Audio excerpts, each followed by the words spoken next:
Pour bon nombre des femmes que j'accompagne, un irritant majeur au célibat consiste à voyager seule.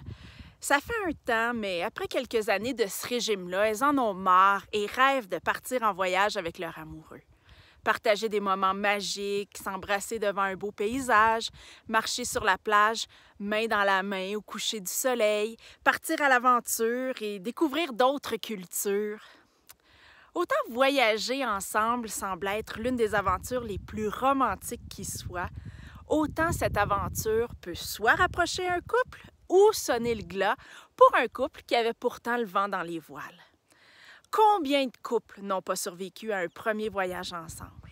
En fait, un voyage constitue un bon test pour le couple parce que souvent, surtout quand le couple est jeune, un premier voyage ensemble, ça passe ou ça casse. Alors, comment mettre toutes les chances de son côté de réussir cette première aventure ensemble? C'est ce dont on va parler dans la vidéo d'aujourd'hui. On va d'abord voir les principaux défis auxquels le couple fait face, puis ensuite, je vais te donner des clés pour faire de ce premier voyage un succès. Donc, le premier défi auquel le couple fait face, c'est le stress.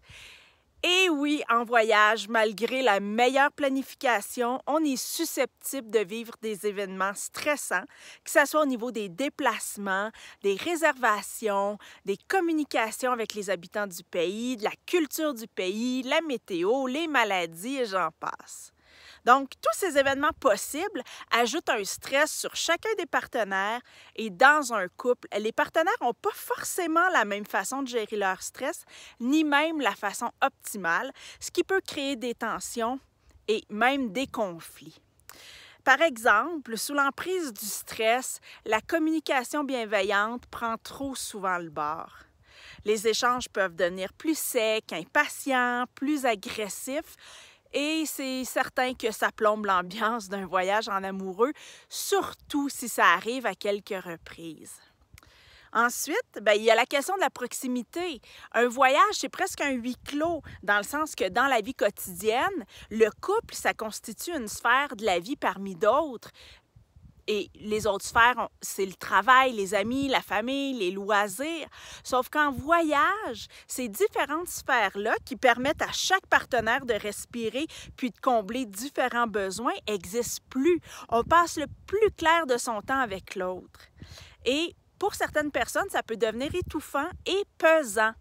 Ce qui fait que je recommande de s'accorder mutuellement du temps seul pendant le voyage pour aller courir, méditer, lire ou même faire une activité qui n'intéresse pas l'autre.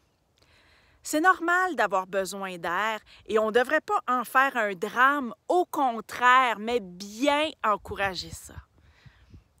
Troisièmement, en voyage, il y a beaucoup de négociations. On est presque toujours en train de négocier par rapport aux activités et aux repas, par exemple. Qu'est-ce qu'on mange? Qu'est-ce qu'on fait? À quelle heure on se lève? À quelle heure on part? Beaucoup de personnes ont tendance à dire oui aux préférences puis aux besoins de l'autre, puis à taire les leurs. Et à long terme, ça peut engendrer de la frustration. Il est important d'apprendre à exprimer clairement ses préférences, ses besoins, puis à négocier avec ouverture, authenticité, bienveillance, respect. Et là, j'en profite pour faire une petite parenthèse. Parce qu'en voyage, il y a certaines décisions qui ne seront pas toujours optimales, puis parfois, ces décisions-là vont pouvoir avoir des conséquences négatives. Dans ces moments-là, il est important de se garder de blâmer l'autre, puis de rester dans la bienveillance, puis le respect. En fait, 2 mots d'ordre pour un couple heureux, puis un voyage réussi. Et finalement, si le couple est assez jeune, il est possible que le voyage mette en évidence des différences fondamentales entre les partenaires, voire des incompatibilités au niveau des habitudes de vie, des valeurs, de la résistance au stress, au niveau des comportements lors d'un conflit. Les voyages permettent aux partenaires de découvrir qui ils sont vraiment de façon accélérée. Donc, parfois, malgré tous les conseils que je donne dans la vidéo d'aujourd'hui, l'échec de la relation est inévitable. Vaut mieux s'en rendre compte tôt que tard. Hein? On arrive maintenant à la deuxième partie de la vidéo d'aujourd'hui. Comment se préparer au mieux à un voyage en couple?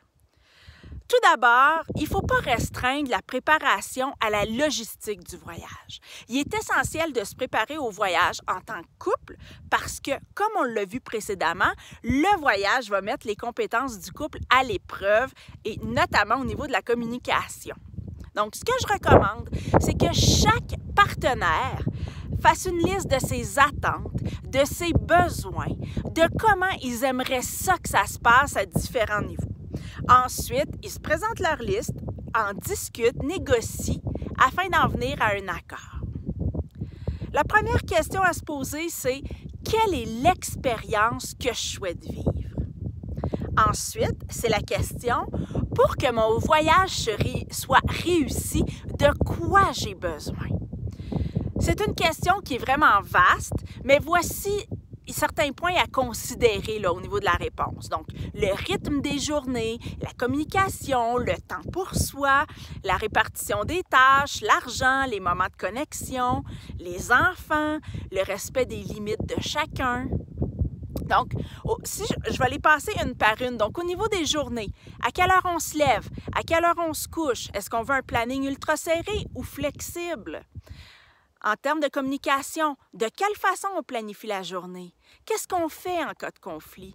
C'est quoi les mots qu'on a besoin d'entendre pendant le voyage?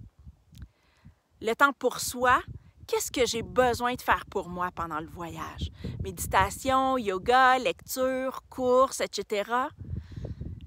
Ensuite, la fameuse répartition des tâches. Tout dépendant du type de voyage, ça se peut qu'il y ait des tâches, comme si c'est un voyage de camping.